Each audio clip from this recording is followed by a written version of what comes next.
Niko na Rupia hapa. Rupia, habari za muda huu? Habari ni mzuri, tunashukuru Mwenyezi Mungu, tumeamka salama katika pilika za maisha katua tukijiandaa kutafuta hela tiketi kuelekea kwenye mchezo wetu tarehe 15. Nafikiri mambo ni mazuri. Ukishaona neema ya mvua inanyemelea kidogo. Sasa hivi unajua Tanzania kama tuko Marekani, hali ya hewa inakubali yani kwamba kuruhusu kwa sehemu moja kwenda sehemu nyingine. Rupia, siku zinazidi kusogea kama ambavyo umeeleza kwamba siku zinazidi kusogea. Hatuoni watani wenu kuonesha warau zile dalili ya kusema kwamba watashiriki katika mchezo wa tarehe 15. Ninyi mnaendelea kujipa matumaini. Hali iko vipi kwenye hili? Siku zote mchezo wa ligi tarehe yake kishapangwa, lazima watu wote tuamini kwamba ni tarehe ya kucheza ligi. Kwa hiyo sijajua kama wao hawaamini kama hiyo ni tarehe ya kucheza mechi ya ligi, sijajua, lakini mimi naamini sisi kama mashabiki wa Simba pamoja na viongozi wetu tunafahamu tarehe 15 tuna mchezo dhidi ya Yanga Afrika ambao watakuwa ucheze katika uwanja Benjamin Mkapa. Kwa hiyo sijajua wao ni nini wanachowaza, lakini pia nyinyi msishangae, ni maisha ya kawaida kwa wao. Kwa hiyo na maana wao wanachokifanya ni kuamua tu kuwaondoa watu kwenye reli, lakini mimi naamini sisi kama mashabiki wa Simba na viongozi wetu hatuwezi kutoka relini kwa sababu ya kuona kwamba wao hawachezi kwenye mchezo husika. Kwa hiyo mimi naamini mchezo upo na utachezwa tarehe ambayo imepangwa, na kama hujachezwa hapo sasa Simba ndo atakwenda kuonyesha ukubwa wake kwamba ni Simba akiwa mbugani anakuwa ni wa namna gani. Nini kitakwenda kutokea sasa? Nini kitakachokwenda kutokea? Wao sio wamegoma wachezi. Simba atakwenda kusawazisha makosa yote ambayo wao wanahisi hapo, kwa sababu kutokea kwao tarehe 15 na maana Simba atapoa pointi 3, magoli 3 na alama zake 3. Umenielewa, ambazo ziko sahihi kabisa, lakini pia tutakwenda kuongoza ligi kwa alama 2 mbele, wakati huo wao wakwenda kupunguzwa kwenye gepo la alama 15. Umezungumzia kupewa alama 3, umenikumbusha kauli yao tata siku ambapo waliitisha wito kwa wanahabari na wanachama. Moja kati ya kauli tata ambayo ilisikika ya kwamba ligi yetu ya Tanzania itakwenda kuisha mnamo tarehe 15 mwezi huu, pale ambapo bodi itakapofanya maamuzi. Na unaposema ya kwamba Simba watapewa pointi 3, uone kama kuna mpalaganyiko utatokea katika ligi yetu ya Tanzania kupelekea ligi kusimama na hali kubwa kuukumba mpira wetu wa Tanzania. Kwamba matumaini yao na malengo yao wanaamini kuwa ligi ya Tanzania ishuke kwa sababu wao hawana akili ya kujiongeza. Iko kitu natakiwa kieleweke. Kwa kuwa wao akili ya kujiongeza hawana, ndo malengo yao, kwamba wanaamini kutokana na wao kutokufanya vizuri kimataifa wanataka na Simba watuharibie system za kutokwenda wapi kimataifa, na ndio maana wanatengeneza zengwe kubwa ili kufelisha mpira wetu, watu tunaenda wapi kimataifa, wakati huo Simba tumeshazoea kujiita kimataifa, na ndio maana wanatengeneza zengwe. Lakini sasa sisi kama mashabiki wa mpira na wapenda soka wa Tanzania tukiwa tunaungana na TFF, kitakachoharibika hakuna, msimamo huko pale pale kwamba ligi yetu itabaki kuwa bora na tutaendeleza ubora sehemu ambayo lipo, kwa sababu siku zote maskini akiachiwa nyumba ya ulisi uwaga anabomoa nyumba yake, atashindwa kuiendeleza. Yanga ni timu ya ulisi kwa mashabiki wote ambao wamezaliwa kuanzia 36 kuelekea juu, hao ni wa ulisi. Waliokuwa 35 ndo walikuwa wajalisi, umenielewa? Kwa maskini akiachiwa nyumba ya ulisi, kuna namna anaweza kukuta anaenda kuvuta bangi, anavuta sigara, anafanya hivi, ndo Yanga. Kwa kwamba wao wameachiwa jumba la ulisi alafu hawajielewi namna gani wanalitumia jumba la ulisi. Kwa ile nyumba yao ya ulisi wanaitumia vibaya. Sasa kutokana na kutumia kwao vibaya, wanamshawishi na jirani yake ambaye ana nyumba ya ulisi na yeye atumie vibaya kama wao. Kauli yako imelenga kwenye engo ipi? Ni kama umetuacha njia panda hivi, ni kama umetutengezea fumbo fulani. Yaani kauli yangu ninamaanisha watu wote ambao maskini wanalisi huwa hawana akili, na ndio wale wamelisi ile timu akili yao finyu. Kwa sababu gani? Hata hao wazee ambao mnawazungumzia walienda kukaa wanasema kwamba hawachezi hiyo tarehe 8, na wamesema bodi ya ligi itakapotoa maamuzi wao watatoa maamuzi ya kwao, ndipo unakuja kufanyaje, unagundua kwamba ni akili finyu. Sasa bodi ya ligi wanakosa gani? Bodi ya ligi wanafanya maamuzi kutokana na mazingira husika, lakini pia wasijaribu kutafuta huruma kwa bodi ya ligi kuonekana kwamba bodi ya ligi ni mbovu, umenielewa? Lakini pia ile kauli yao wao wazee kama wazee, lakini pia tuongee wazi, wale wote waliokaa pale hakuna hata mmoja mzee. Wale wote waliokutana Jangwani wale ni vijana. Unaona wana miaka 60 walikuwepo pale. Wazee wote wale watoto wa 2000 na wala sio wazee. Tukubaliane hiki kitu. Mimi naamini mzee aliyotimia hawezi kwenda kuzungumza maneno kama yale mbele ya hadhara, na wakati huo kashapitia mengi, kashaona maneno mengi. Mimi naamini hawezi kuzungumza, na uwezi kumuona mzee wa Simba akiruhusu yale mazingira. Na ndio maana mimi kila siku huwa nasema pale Jangwani sasa hizi sio makao makuu ya klabu ya Yanga. Pale ni makao makuu ya kunywea kahawa ya wazee. Mkitaka kunywa kahawa mnaenda kuna Jangwani pale mnakutana. Pale sio makao makuu ya nini? Ya klabu, ni makao makuu ya kahawa. Kwa sababu gani? Mimi naamini makao makuu ya klabu kuna mipaka ya uongozi kwenye uraisi, na nani mwenye mamlaka ya kusema kupitia timu ni rais wao pamoja na msemaji wao, afisa habari, pamoja na watu wengine. Wanachama wana mahala pao pa kusema kuiambia klabu yao, na wala sio bodi ya ligi, na wala sio kwenda kukaa makao makuu kuongea kama walivyoongea wao. Ndio maana mimi nasema pale sio makao makuu ya klabu, pale ni kidio cha kahawa. Mimi nafikiri wengi mzimu za usoni mtakuwa mnajionea hii klabu ikoje. Lakini wanachojaribu ni kutetea na kutaka kufahamu ni kwa namna gani mechi ya tarehe 8 ilihairishwa na haikuchezwa licha ya wao kuweza kutokea uwanjani. Wanaiomba bodi ya ligi na TFF iwape sababu za msingi. Sababu za msingi zinafahamika. Sababu za msingi zinafahamika vipi? Simba kafanywa na fujo na Yanga mara nyingi na wala sio mara moja. Kwa hiyo Simba baada ya kuja reaction akatengeneza context ya kuonekana kuwa Simba anahitaji kufahamu. Aliyokuwa anahitajika kufahamu ni Simba na wala sio wao.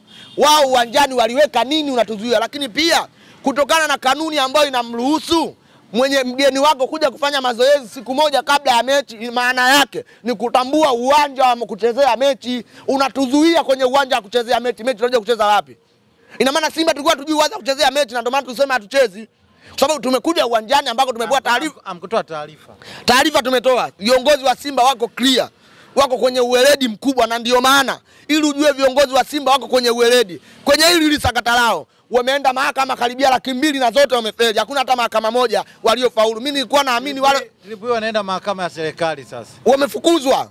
Wamefukuzwa kwenye mahakama ya serikali, wasidanganye. Wamefukuzwa, wameambiwa nyinyi wajinga, hakuna kesi yenu ya kusikilizwa. Kama mzee Magoma tukashinda kesi kuhusu wao, atashinda kesi ya nani? Kwa hiyo mimi ninacho wamesema Tilipui ndio mtajua Yanga inashinda kesi au Yanga inashinda dabi. Tilipui wameeleza ya kwamba Simba atakapopewa pointi 3 kwa maana ya kwamba wasipotokea uwanjani ndipo ligi itakapokwenda kuisha, kwa maana ya kwamba kesi za mpira unazipeleka katika mahakama za serikali, ndipo ambapo watu wamekwenda mbali na kusema FIFA atakapoliona jambo hili kuna lungu kubwa ama dhama kubwa litaukuta mpira wetu wa Tanzania. Nini kama Simba na bodi ya ligi na TFF kwa ujumla mmereact vipi na mnajitahadharisha vipi na hili? Uzuri wake bwana, FIFA ni watu wenye akili kuliko watu wote wenda kuwa labda waongoza mpira.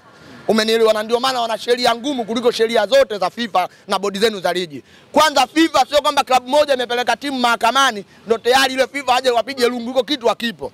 Kwanza wataleta uchunguzi. Wakishaleta uchunguzi watajua ni wao wenda wazimu ambao wanawasumbua kila siku, sababu wao wenda wazimu FIFA wanawasumbua kila siku hao. Sio leo tu. Wana kesi karibia 800 kule FIFA. Na FIFA akiamua kupiga lungu wao ndo atashuka daraja kwenye nchi. Tutakuja kulaumiana tena kama wanavyolaumiana sasa hizi. Kwa mimi ninaamini kama watataka hivyo, sio wangoje FIFA, waanze leo kupeleka barua, kwa sababu kule wamepeleka, sio wamefukuzwa, wapeleke tena. Mimi ninaamini hakuna kiongozi yoyote Tanzania ambaye anahusiana na serikali atakubali hiyo kesi iende FIFA kwa ujinga wa kwao wao. Hiyo kiongozi hayupo na bado hajazaliwa kwenye nchi hii. Yaani hiyo kiongozi nataka kutuambia shtaka lao halitapokelewa. Halitapokelewa kama kasi wamelikataa. Ili shtaka hakuna sehemu ambayo litapokelewa. Wanajisumbua. Mimi nikajua kile kikao cha wazee wangeenda kuuliza mambo ya msingi. Mambo ya msingi kama yapi? Msimu tulijua sakata la Yusufu Kagoma hapa. Waliandika mpaka barua za harusi, walifeli. Na mikataba tulionyeshwa hadharani. Yale ndio mambo ya msingi ya wazee kwenda kujadili. Wangejadili wanapageuzaje Jangwani kwa Santiago Bernabeu kama walivyoahidiwa. Wangejadili kuhusu masuala ya uendeshaji wa vilabu vyao. Namna gani vijana wanaongezeka kwenda kucheza mpira na sio kwenda kujadili namna gani avunjika dabi. Alafu zitoshe sasa walivyokosa ueledi wanakwenda kumuingilia mpaka mwenye haki ya matangazo ya ligi. Kwamba anaenda kuambia atoe nembo yetu, atoe nembo apeleke wapi. Ile nembo ataweka na tutaweka kwa sababu ile nembo ya watu na Azam na wao ni watu. Umenielewa? Kwenye nembo yao kuna watu na Azam nao kuna watu. Kwa hiyo nembo lazima ikae pale, iwekwe kwa ajili ya kuona kwamba tunatangaza. Kama wasitumie lebo yao kwa kutangaza mechi ambayo wao hawaifahamu. Wasingekuwa Azam mkataba wao ule waliosaini chumbani ule. Wa Yanga kuonesha mauzuri yao ya mazoezini wakiwa na mechi ya kirafiki, Azam aende kaonyeshe. Wangempangia nini Azam cha kufanya. Lakini kama mkataba ule wa Azam ambao umesainiwa na bodi ya ligi, Yanga haiwezi kumpangia Azam kitu cha kufanya. Hiki kitu kieleweke. Azam ameweka bango na bango la dabi lipo. Na mpaka siku ya tarehe 15 bango la dabi litakuwepo na Azam hataondoa na hawezi kuliondoa Azam. Na hata mtu yoyote wa Yanga kumwambia Azam aondoe lile bango kwa ulazima ni hamna, kwa sababu tunafahamu ni mzee. Hiyo serious. Hiyo haina kona hiyo. Iko kitu kinakwenda sahihi kwa sababu hawa mpira hawaujui na ndio maana mikataba yao wanafeli. Tunawafundisha namna gani ya mikataba. Wanakwenda kudumisha muungano kule Rwanda kwenye mchezo wa kirafiki. Mchezo mkubwa, wanakuambia mchezo wa kimataifa, mchezo ambao utatazamwa na wengi licha ya ratiba ambazo za kudonoa ambazo wao hawazifahamu. Ili nyinyi mnalizungumzaje? Hamjapata mwaliko? Sisi kama Simba, timu kubwa barani Afrika, haitegemei mialiko ya kwenda kwenye vigenge vya kahawa na kwenda kudumisha uhuru. Sisi sio watu wa kudumisha uhuru. Umenielewa? Kwa sababu gani? Hii ni timu ya mpira. Masuala ya uhuru yanakwenda masuala ya timu ya taifa.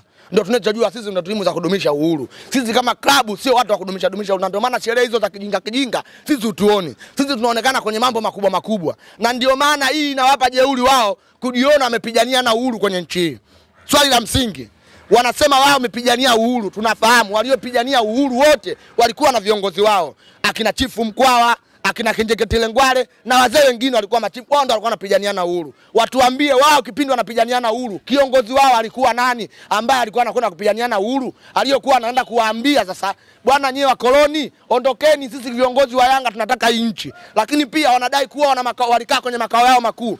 Wakati huo jengo lao lilikuwa wapi? Na wakati ile jengo limejengwa na mzee Karume. Wanaeleza kwamba klabu yao nia na lengo na dhumuni ya kuanzisha klabu ya Young Africans ilikuwa kufanya wao kupata urahisi wa kukutana na kuweza kudiscuss kuhusiana na jinsi gani wanaweza wakajitoa kwenye mikono ya wakoloni. Kwamba walikutaniana wapi? Walipokuwa wanakutana wapi? Kwa sababu makao makuu gani? Na kati makao makuu kaja kujenga mzee Karume. Tena mzee Karume kajenga baada ya muungano. Mzee Karume alikuwa anakuja kutetea nchi huko. Wasijitie kwenye unafiki huu, unafiki sisi ndio hatutaki. Na ndio maana wameweza kuwatishia, sisi tutafanya muungano. Wewe umemuokoa nani? Yaani akina Kinjeketile Ngwale, akina Chifu Mkwawa waonekane akili, eti nyinyi mnaonekana mna akili. Hiki kitu hakipo na hamjapiganiana uhuru. Mimi nitakataa mpaka kesho. Mpaka nife mimi nitakuwa nakataa kwamba nyinyi hamjapigana uhuru. Kwa sababu rekodi ya kupigana uhuru zinawekwa. Watuambie kipindi wanapigania uhuru uongozi wao walikuwa nani? Na kama wao walikuwa sehemu ya makutano, jengo lao lilikuwa wapi ili wao wakutane? Lakini pia ile klabu inafahamika imeanzishwa na Makuli na wacheza ngoma. Kuli anacheza ngoma na pia Nanu. Makuli wale wa Bandari pale ndio walianzisha ile timu ya Yanga. Umenielewa? Kwa ajili ya mazoezi ndio. Sio kwa ajili ya mipango mikakati. Mipango ya nani? Huo kipindi hiko mkoloni anakupa muda ukae mipango. Lakini ili pia ujue ile klabu inaoneka aliyoatishi Mwalimu Nyerere. Mwalimu Nyerere kipindi hiko 2005 alikuwa na miaka mingapi? 1935. Mwaka 1935 alikuwa na miaka mingapi? Unanielewa? Ukipiga hesabu unakuta na miaka 14 alikuwa na muda gani kwa sisi timu? Kwa vitu vingine tunaangalia, ndio maana anakuwa jeuri. Na mimi naamini ingekuwa kipindi cha mwenda zake. Sasa hivi tushaisahau kama hii timu ya mpira au kigenge cha kahawa. Una maana gani kusema hivyo? Nina maana hivyo kwa sababu ni wauni. Leo hii wanahamasisha fujo kwa sababu wanajua msimu huu kuna jambo fulani. Kwenda kwa maji fujo ya nini? Au ile rangi yao ya kijani na njano ndio inawapa jeuri. Wanajivunia nini? Kwa sababu ukijaribu kufuatilia hata namna ya maongezi yao kwa maana ya influencer wa Young Africans, viongozi na wazee, wanaonekana ni kama kuna kitu kinawapa jeuri. Kitu gani ambacho kinawapa jeuri kuelekea katika maamuzi ambayo yatafanywa, kwa sababu wao wanadai hawatatokea na hawajali na hawawazi kwa lolote ambalo litatokea tarehe 15. Kwa kuwa hawa ni wajinga. Sakata la Faisal liliamuliwa na nani? Na mama, si ndio? Mimi naamini mama akijitokeza hadharani kuanzia leo akaambia dabu wacheze watacheza kwa sababu ni wajinga wa akili. Moja kati ya kauli ambayo ilizungumzwa na wazee waliomba serikali iingilie kati kwenye hili. Mwishoni mwa mazungumzo watu walijiuliza sana kutokana na kauli ile. Kwa nini wameiomba tena serikali iingilie kati katika hili? Siku zote mjinga na safari yake ya maisha. Umenielewa? Unaweza kumwambia jambo asikuelewa, kaenda sehemu akaanguka akaumia, kama ningemsikiliza Abdalla. Umenielewa? Huko kote unakotaka mbali. Mimi naamini serikali itakuwa na amri moja tu. Dabi ichezwe. Umenielewa? Haina tena neno lingine. Na ndio tunachosubiri wao. Na ndio maana tunasema hii sio klabu ya mpira. Hiki ni kigenge cha wauni. Umenielewa? Kwa sababu unasubiri mtu ambaye atakwambia cheza, hata kwambia jina lingine. Wewe unadhani Samia atakubali kwamba mmeshaiba viingilio vyetu vya tarehe 8? Akubali na dabi zichezwe? Yeye mjinga. Lakini kumbuka ya kwamba siku zinazidi kusogea. Watu walidai, alitoka hadharani afisa habari na mawasiliano wa klabu ya Simba Sports Club Ahmed Ali akieleza ya kwamba na akiwaomba Young Africans waweze kutangaza viingilio vya mchezo, lakini mpaka hivi sasa kimya. Amejitokeza Ali Shaban Kamwe akajibu hilo kwamba mchezo wa utambui. Inaonyesha ni jinsi gani wako very serious katika hili. Nyinyi kama Simba Sports Club na wale ambao wanatapatapa hivi sasa kutaka kujua hatima ya viingilio, wafanye nini ili kuhakikisha kuwa wanasogea uwanjani, na wale wanaotoka mikoani bado hawajapata jibu rasmi. Ikiwa Simba wanasema mchezo upo, wao wanasema hatupeleki timu. Kwanza takiwa ifahamike hawa ni matapeli wa viingilio vyetu vya tarehe 18 kwa mujibu wa maelezo ya Ali Kamwe. Anasema kwamba viingilio vyote vya mchezo husika anapanga klabu mwenyeji. Kwa ina maana tarehe 8 mwenyeji alikuwa Yanga. Viingilio vyetu wametutapeli na ndio maana wamepata nguvu ya kunywa supu kwenye makao makuu na walivyoenda Tabora. Cha kwanza takiwa kieleweke hiki. Hawa ni matapeli wa viingilio vyetu vya tarehe 8. Lakini pia wameshazoea hawa viingilio bure. Umenielewa? Kwamba hao wanaweza kukutana na mkasubia kwambia njoeni hapa mtakuta bakuli la supu mlangoni na andazi moja ingieni ndani. Hayo ni masuala ya kawaida. Kwa hiyo mimi ninachowaomba mashabiki wote wapenda mpira wajue dabi ipo na tarehe hiyo ndio tutatoka maamuzi ambao wao wanataka. Lakini pia kama wanalilia kushuka daraja wangoje. Msimu ujao timu yoyote ambayo haina uwanja wa mazoezi wa kumiliki yeye mwenyewe hata ruhusiwa kucheza ligi kuu. Huko ndo itakuwa rahisi wanajiondoka kwa sababu upo Kigamboni uwanja. Wanafanya mazoezi. Wanafanyia mazoezi. Sasa hizi nimesikia anafugia kuku kule JSM. Anafugia kuku JSM huo uwanja au wale kuku ndo wanafanya mazoezi. Shindwana nini kwenye mikataba? Wameshindwa mikataba nini? Nani anajenga uwanja? Hakuna kuja kujenga uwanja na ndio maana mimi nakwambia ili lote hao wanakwepa aibu ya mwakani. Sababu mwakani usipokuwa na uwanja wa mazoezi ucheze ligi. Kwa hiyo wanajijua wao uwezo wa kujenga uwanja wa mazoezi hawana na ndio maana wanatafuta pa kukimbilia msimu huu kuhusu dabi. Waonekane walifukuzwa kwenye dabi na wala sio kwenye uwanja wa mazoezi na umaskini wao. Kwa hiyo hao wanajua kabisa hiyo wanatengeneza kitu ambacho kinakwenda kuwahukumu wenyewe. Mwakani usipokuwa na uwanja wa mazoezi ucheze dabi. Uchezi ligi, sio dabi, uchezi ligi. Kwa hiyo wanaamua kujikimbiza kutokana na kile ambacho watafanyaje kutokea msimu ujao. Kwa muda mwingine atakuwa watu mwe mnasoma Cuba. Wao uwezo kutengeneza uwanja wa mazoezi hawana. Wanaamua mapema sasa nataka kuacha ndala. Zamani walikuwa na nembo yao ya ligi, nembo yao klabu yao najua ilikuwa na nini? Ilikuwa na nini? Nembo yao ya klabu ilikuwa ndala. Na ndio maana msimu huu wanataka kuacha ndala. Yaani hiyo umesoma Cuba. Mimi nishajua kitambo na uaga nawaambieni. Hapa ukitaka dii zote mbili unazipata. Hao wanataka kukimbia kwa sababu ya kutokuwa na uwanja wa mazoezi kwa sababu msimu ujao uchezi ligi. Na ndio sasa wanaona hapa tukikimbia tukionekana sisi hatuna uwanja wa mazoezi ndio tumekimbia ligi. Itakuwa aibu, tunakimbiaje? Tuanze kugomea dabi. Ndipo anaanza kugomea dabi. Bodi ya ligi imepokea kwa namna gani taarifa hizi ambazo zitolewa na wazee ya kwamba ili dabi ichezwe wanapaswa kuomba radhi kutoka hadharani na kuomba radhi umma kwa ujumla juu ya kilichotokea tarehe 8. Mimi naamini siku zote baba akikosea hawezi kumwomba radhi mtoto, iko kitu akipo. Unakubali ya kwamba TFF na bodi ya ligi wamekosea? TFF na bodi ya ligi na TFF mimi naamini kuna mahala wenda kuwa labda wamekosea. Lakini mimi naamini wako asilimia kubwa wako sahihi kwa sababu gani? Hawa wamekuwa wauni. Umenielewa? Ndugu zetu hawa. Wakina nani? Vijambe Nkumbe ambao maarufu kama Matukunyungu, wao wamekuwa wauni. Nani sasa? Majina yamekuwa mengi. Wauni, wewe mwenyewe unawajua wauni wa mjini. Wapi hao? Wamekuwa wauni ndio maana bodi ya ligi wameamua kutaka kuwaonesha hii nchi sio ya uhuni. Hii nchi ya amani na usalama. Lazima vitu vyote viende kwa usalama. Haiwezekani uwanjani uweke mabouncer. Unaweka mabouncer wa nini? Kwa nini mabouncer kusikulinde nyumbani kwako? Kinachoingia na kinachotoka. Sasa kilichowashangaza ni zile mbuzi kwa maelezo yao. Ndicho ambacho wakapata hofu. Mbuzi wanakwenda kufanya mazoezi ya namna gani mule ndani? Sasa ngoja kwanza, mwanaume mwenye fikra kidogo kwenye akili mimi naamini wanajielewa. Mbuzi kwa ajili ya sherehe zaidi na sherehe za sikukuu zote duniani. Simba analiwa kwenye sherehe gani? Haijawahi kutokea, si ndio? Kwamba mtu mwenye akili ya haraka mtolee mbuzi pale muoneshe Simba pale nani atakimbiwa. Unamkimbia Simba, hata mimi blaza namkimbia. Unamkimbia Simba. Kwa hiyo unajua wale Vijambe Nkumbe akili hawana. Kwamba Simba ndo anakimbiwa sio mbuzi. Kwa hiyo contract ya kuonekana tu wametengeneza jambo, lakini pia mimi naamini mule uwanjani walizika vichwa vya kuku, filimindi na vichwa kibao vya watu na ile ng'ombe ambao walikuwa wanachinja. Ile kwa walipokuwa kula supu Jangwani, vile vichwa vyote vilishindikwa vikawekwa. Ngoja basi alipewa mzee Mpili kwa ajili ya kuhifadhi vile vichwa ambavyo walikuwa wanakula supu. Siku ya adabu ameenda kuzifukia uwanjani na ndio maana Simba tuligoma na ndio maana kwenye marekebisho ilionekana uwanja ni mbovu baada ya wao kuchimbia nini? Vichwa vya ng'ombe pamoja na vichwa vya kuku. Klipu zipo kwani? Klipu za nini? Hizo ambazo zinaonesha vichwa vya mbuzi. Vichwa vya kuku, wakuku. Tumulize mzee Mpili anavyo. Siku ukimwona mzee Mpili muulize bwana wale ng'ombe ambao mnachinjaga Jangwani, hatujawahi kuona kichwa cha ng'ombe wala jicho la ng'ombe watu wakinywa. Vile vichwa vinaenda wapi? Wanakwenda kutupa. Wanatupa nani? Wenyewe. Hivi kuna binadamu ambaye Tanzania hapa siojua ladha ya supu ya kichwa na kongolo. Kuna ladha vile vichwa na kongolo unapokula. Kwa vile vichwa ndo waliviandaa kwa ajili ya tarehe 8. Kwa hiyo walienda kuzivika uwanjani, walijua Simba atakapoenda kufanya mazoezi, vile vichwa tutaviondoa. Na ndio maana walikata baada ya pale ule uwanja mmeona kuna mashimo kibao. Wao ndo waliweka yale mashimo tarehe 8. Lakini ni desturi yao wao kunywa supu. Imekuwa ni muendelezo. Sasa unavyo react ni kama unaona kuna utofauti fulani hivi, ni kama kitu cha ajabu hivi. React yangu mimi nauliza, ng'ombe wanapochinjwa wanakuwa na vichwa vinaenda wapi? Yaani ndio react yangu iko hapo. Lakini pia hawa wana system. Kila mwaka huwa anakuja na system mpya. Mnakumbuka hapa alikuwa anavaa jezi ya rangi moja mechi zote za ligi. Zilikuwa nyeusi tupu. Mnakumbuka? Msimu uliopita. Msimu umefanyaje? Wanachinja ng'ombe. mwakani mtasikia wanachinja watu. Mimi nakwambia. Una maana gani? Na maana gani wenyewe wanajielewa. Wanachinja watu. Ndio maana Mzee Mpili kusikia na watu wao wa kwanza nenda kaangalia kwenye nembo yao ya jezi pale kuna watu. Mzee Mpili anapambana sana. Anapambana na nini? Na timu hiyo. Anapambana kuwadanganya watu.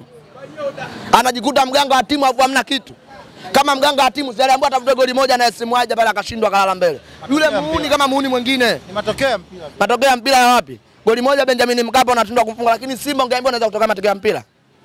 Kwa kuna vitu vingine vijana ambao wanashabikia ile timu ni wakati wa kubadilika kuja kwenye timu ya maendeleo na kuiacha ile timu ibakie na wazee wauni waje kwenye timu ya maendeleo. Timu ya maendeleo Tanzania inajulikana, Simba Sports, ambayo yeye misingi yake imekaa kimpira mpira. Maandalizi yanaendelea. Sisi maandalizi yanaendelea, tuko kambini sasa hivi tunajiandaa kujifua kwa ajili ya mchezo huo. Mpanzo yupo. Kibi Salala ndio maana anaogopwa. Yaani yule Elie Mpanzo ndio maana anaogopwa hataki kuleta timu. Kwani dabi imeanza kuvunjika leo? Wale wazee mkingekuwa mkiona nao maulizeni waswali kwamba hivi tangia mmezaliwa ligi yetu dabi imevunjika mara ngapi? Au nyinyi leo ndio mnapata akili ya kuona kwamba TFF ana makosa lakini miaka ya nyuma yote hakuwa na makosa? Kwamba dabi zote dabi ya 2021 hakuwa TFF ana makosa. Kwa msimu huu wao anaona na makosa, si ndio? Na ndio maana wale mimi nasema sio wazee wale watoto wa 2000. Wangekuwa wazee wangejua makosa aliyofanya tangia kipindi cha nyuma kwa sababu dabi ya Tanzania kuvunjika haijaanza leo wala jana. Miaka ya nyuma dabi imeahirishwa. Tunawakumbusha wale wazee. Simba hakuwahi kutokea uwanjani kwenye dabi. Simba alicheza dakika 45 za pili hajacheza. Kwa nini hawakugomea kipindi cha nyuma? Kwa unajua kabisa sio wazee watoto wa 2000 wanajifundisha kwenye uzee. Wana MV zao kichwani ambazo za kuzaliwa nazo za ukoo, wanakuja nazo kwenye timu wanazifanya hao wazee. Kuna mzee pale? Kauli tata ya wazee na rai ambao waliotoa ya kwamba kiongozi yoyote wa ngazi ya juu hawakuficha, walitaja mpaka kwa majina, kwa maana ya kwamba Engineer Hersi kiongozi rais wa Young Africans, wakamtaja Alfat Haji makamu wa rais atakayejihusisha kuthubutu na kujaribu kuhusika kwenye maandalizi ya mchezo wa tarehe 15 ambao wao hawautambui. Basi milango iko wazi. Mimi naamini rais mjinga kuliko marais wote ni bwana ndugu yangu mimi Majengo. Nani wewe? Marais ambao rais wa kwanza na wenye vitu waliopita Yanga kuwa mjinga kuliko watu wote ni Majengo. Kwa nini mjinga? Majengo nani? Majengo ndo nani? Yeye mwenyewe anajielewa. Kwa faida ya mtazamaji wetu sasa Majengo. Ukisikia neno engineer ni maengineer wa Majengo barabara. Yaani hiyo tifiche ndio maana mimi namuita bwana Majengo. Umenielewa? Huenda kuwa labda wakati anaongoza Yanga alikuwa hajui kwamba anaenda kuwaongoza ni watu wa aina gani. Umenisikia? Kwamba alikuwa hajasoma watu ambao anaenda kuwaongoza ni watu wa aina gani, na ndio changamoto yake ambayo imemkuta hapa. Ili ujue hilo, amewaogopa mpaka wazee amekibilia zake Marekani. Yaani kawaogopa wazee. Yuko wapi? Kawaogopa wale wazee wale, kakimbilia Marekani. Sasa Marekani unafanya nini? Anajifunza mambo mengi ya kimpira. Anajifunza nini? Anatengeneza uhusiano na vilabu vikubwa huko. Uhusiano wa wapi? Au uhusiano na kata naacha Ndala anaondoka? Wana kutengeneza uhusiano wakati tunawakimbia. Anawakimbia anaenda wapi? Anakimbia pekoni, hatujui kama anaenda Kigamboni kwa mbunge huko. Anaenda Kigamboni? Kwani si kitu kiko wazi? Sasa wewe ngoja kwanza. Mimi ndio maana nikakwambia kwamba wenda kuwa rais mjinga au mwenye viti mjinga kupita kwenye klabu ile ni yeye. Kwa sababu gani? Kwanza alikuwa hajasoma akili yao ikoje, na ndio maana Manara alisema wako wawili. Hakuna mtu mwingine. Inatakiwa hii kauli ieleweke ujue. Hii ni kauli ambayo inaishi ujue. Umeelewa? Na mpaka leo hajaongezeka mtu katika wale wawili. Wako wale wawili tu. Nani? Mzee Sande Manara pamoja na mzee JK. Hakuna tena mtu mwingine ambaye ameongezeka. Ingekuwa ameongezeka mimi naamini pale kungekuwa na mambo ya msingi. Kwa sababu gani? Nakwambia alikuwa hajasoma. Hawa ukiwaambia jambo kwamba hili ni sikio hazifanani na nywele, wao wataamini ni sikio tu siku zote. Japokuwa kwenye sikio nao kuna vinyoleo ambazo ni nywele. Rupia, kwa kumalizia neno lako la mwisho na lina faida kwa watazamaji wetu wale ambao wanatokea Kigoma, wale wanatokea mkoani Tabora, Arusha, Manyara na mikoa mbalimbali ya jiji la Dar es Salaam, na pia ambao wanapatikana nje ya Tanzania wanatamani sasa kuja katika mchezo wa dabi ya Kariakoo. Hatima ikoje? Mambo yakoje? Na unawaambia nini? Waje aidha wasije? Mimi naamini dabi ipo. Anataka kuja aje. Umenielewa? Lakini pia kama wao hatatokea Benjamin Mkapa siku ya tarehe 15, ndipo pale wataturudishia hela yetu ambayo wametuibia tarehe 8. Mimi nitawaambia waje Benjamin Mkapa siku ya tarehe 15. Ikitokea hawajatokea uwanjani, watatulipa hela yetu ambayo wametuibia tarehe 15 na kwenda kunywa supu kwenye vijiwe vyao vya kahawa, kwenye makao makuu ya klabu, si Tabora, si wapi, watatulipa siku ya tarehe 15. Kwa hiyo tunaomba waje. Swali fulani hivi la kizushi. Imagine jinsi ambavyo mnatumia nguvu kubwa kuzungumza ya kwamba hawaleti timu waje, ikatokea basi wamekuja na wakashinda mchezo huu, hapo mambo yatakuwaje? Mimi naamini watashinda kwa sababu sio mara ya kwanza kutufunga Simba. Umenielewa? Sisi tunachotaka tucheze hii ligi iendelee kuwa salama. Kwa sababu tunaamini uongozi bora kuliko viongozi wote wa nchi kuwahi kutokea ni idara ya Wallace Karia. Na ndio maana huwa anasema siku zote hata tokea mpuzi yoyote wala mjinga yoyote. Yanga miaka 80 robo finali ya kwanza mbele ya Wallace Karia. Finali ya kwanza Yanga tangia wamezaliwa ni mbele ya Wallace Karia. Kwa mimi naamini ni bora hata kama sisi kitokea tumefungwa. Tunataka tuhakikishe Wallace Karia anabakia madarakani kuendeleza ubora wake, hatutaki aondoke. Anaondokaje? Hivi leo wale wazee mngaulize maswali kama haya msingi. Alipita hapa kama mnamkumbuka Malinzi kabla ya Wallace Karia. Simba alikwenda mpaka na TV kwenda nayo FIFA kuonesha matukio ya nani Malinzi. Za ndani alirekodiwa akisema Simba hatochukua ubingwa mpaka anaondoka. Alipokuja Magufuli alimtaifisha, mnakumbuka hapa. Umenielewa? Lakini Wallace Karia hakuwa na mambo kama hayo. Kila mtu amenufaika kwenye utawala wa Wallace Karia. Kwa hiyo usimnyee mavi mtu. Kwenye ukweli semeni ukweli, hatutampata mtu kama Wallace Karia kama alivyoondoka mwenda zake. Umenielewa? Kwa muda mwingine tusio tunafanya vitu vya aibu. Hakuna mtu ambaye hajanufaika kati ya Simba na Yanga hajanufaika kwenye utawala wa Wallace Karia. Huyo ni mwenda azimu. Mashabiki wao apimwe akili. Hawamwamini na wanadai aachie madaraka. Hawamwamini kwa vipengele kipi? Kama hawamwamini mbona kawapa timu 8? Kawatetea 2021 timu ya vijana hawana alikuwa wasaidi kucheza ligi kuu. Kawatetea huyo Karia gani au Karia huyu. Pacome Zouzoua mkataba wake alikuwa hajaandikwa kwenye ligi. Kacheza hapa kwenye FIFA hajatambulika. Kacheza hapa lakini Karia kawatetea. Kambole na Tusia Kisinda kwenye kupishana kwao. Usajili wa Tusia Kisinda ulikuwa ufahamiki. Lakini Karia huyu kawatetea au Karia gani? Mimi ndio maana nawaambia hao watakuwa waende wakapimwe vipimo vya akili na mkiwaona wekeni na mizani ya akili muwe mnawapima. Akili hawana. Wangekuwa na akili hivi ndio vitu vya kujiuliza. Mimi nikajua kwenye madai yao wangedai kuwa tunataka tujenge uwanja, wangedai tunataka tusajili timu ya vijana ili timu yetu iwe bora baada ya kwenda kuokota wazee kama akina Mzinze na kuwadanganya watu under 20. Nani? Rudia, wazee? Badala ya kwenda kuokota wazee akina Mzinze na kuwadanganya watu huyu under 20 na wakati ni maji ya jioni kashamaliza. Maana gani kusema hivyo? Na maana gani? Kwamba kwenye mpira kuna kujifunza. Inatakiwa tujifunze wenzetu wanafanya nini na wakati gani. Umenielewa? Sasa hizi taifa kama Tanzania huwezi kusikia mlio wa risasi wala mlio wa kitu chochote. Tuko free, tuko na amani. Tunazidiwaje na mataifa ambayo yako nyuma yetu? Kwa mfano Ivory Coast wanazalisha wachezaji wazuri kupitia vilabu vyao. Umenielewa? Tunakuja labda Kongo na wachezaji wengi Ulaya. Hivyo ndio vitu vya msingi. Mimi naamini ungekuwa nakutana kwenye lile jengo lao lile la kahawa, ungekuwa najadili vitu kama hivi. Kwamba klabu yetu kwa sasa hizi iwe kituo cha kuzalisha wachezaji kuliko vituo vyote barani Afrika. Hivyo ndio vitu vya msingi. Lakini pia uwanja wa mazoezi hatuna, tujenge uwanja wa mazoezi mwakani tutacheza ligi, ndio mambo ya msingi. Bwana tuna miaka 80, hatuna taji la kafu, ndio mambo ya msingi. Tuna miaka 80, hatuna uwanja wa mechi hata kuingia mashabiki 10 hatuna, ndio mambo ya msingi. Sio hatuchezi. Sio hatuchezi, ni ujinga. Wewe ni ujinga. Na mimi naamini siku akiamka kwenye usingizi ambao amelala, mimi naamini nchi itakuwa tajiri. Na ndio wanatia ujinga yani hao wote wanaowaona. Hao ndio wanafanya mpira wa Tanzania uwe mpira wa kijinga kwa sababu yao. Kwa kutegemea nembo yao ya kubeba mwenge feki ule ndio unetu hapa ujinga. Anatoka kwa Mzee Msumi bingwa msimu huu hapatikani kwa kubebwa. Bingwa msimu huu hawezi kuchukua kombe pasina kucheza dabi. Na dabi haiwezi ikachezwa pasina wao kupewa sababu za msingi. Kauli hizi yani zinawaweka watu matatani, ni kama wanashindwa kuelewa. Kipi kifanyike kuhakikisha sasa mechi inachezwa juu ya waliowazungumza siku ya tarehe hiyo ambayo waliitisha wito kwa wanachama na mashabiki kwa ujumla. Jambo la kwanza kutokumruhusu mjinga anene mbele za watu. Umenielewa? Jambo la kwanza kutokumruhusu mjinga anene mbele za watu. Jambo gani la kwanza? Wale wazee wote waliokusanyika pale Jangwani na kuongea ujinga angekamatwa kutia bakora. Hilo ndio jambo la msingi. Umenielewa? Jambo la tatu kumwambia rais wao lete timu uwanjani. Hakuna jambo lingine. Umenielewa? Kwa vitu vingine natakiwa vikue vinafanyeje? Vinaonekana wazi kwenye msingi wa kusimamia misingi ya watu. Umenielewa? Wao wasijione kuwa wao wanamudu kila kitu.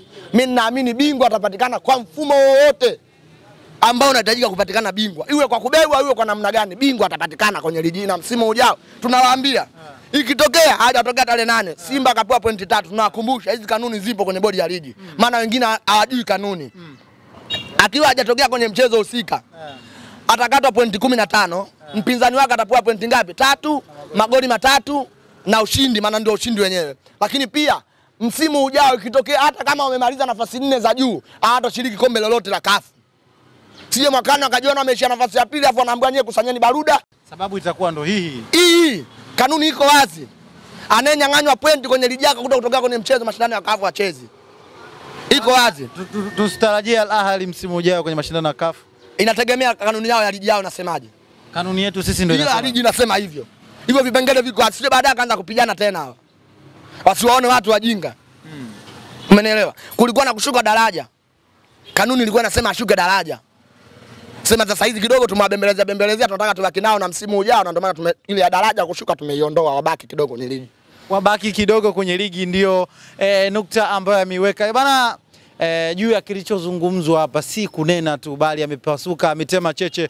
Huyo ni shabiki la CAF pekee ambaye anapatikana ndani ya viunga vya wekundu wa Msimbazi Simba. Alikuwa akizungumza kupitia Chapesa Media, kituo bora kabisa cha habari na matangazo. Nitoe shukrani kwa wale wote ambao wamefanikisha swala hili. Mimi ni Jiva Osman, nyuma ya kamera ni director Hussein ambaye alikuwa akihakikisha kuwa kitu hiki kinakufikia na picha angavu ambayo umeipata. Bana nikwambie tu sina la ziada. Kwa muendelezo wa taarifa zetu mbalimbali usahau kubonyeza neno subscribe, maneno ambayo yako chini ya video hii. Bana na sign out mpaka wakati mwingine na bye bye. Tukutane hapo chini kwenye comment section.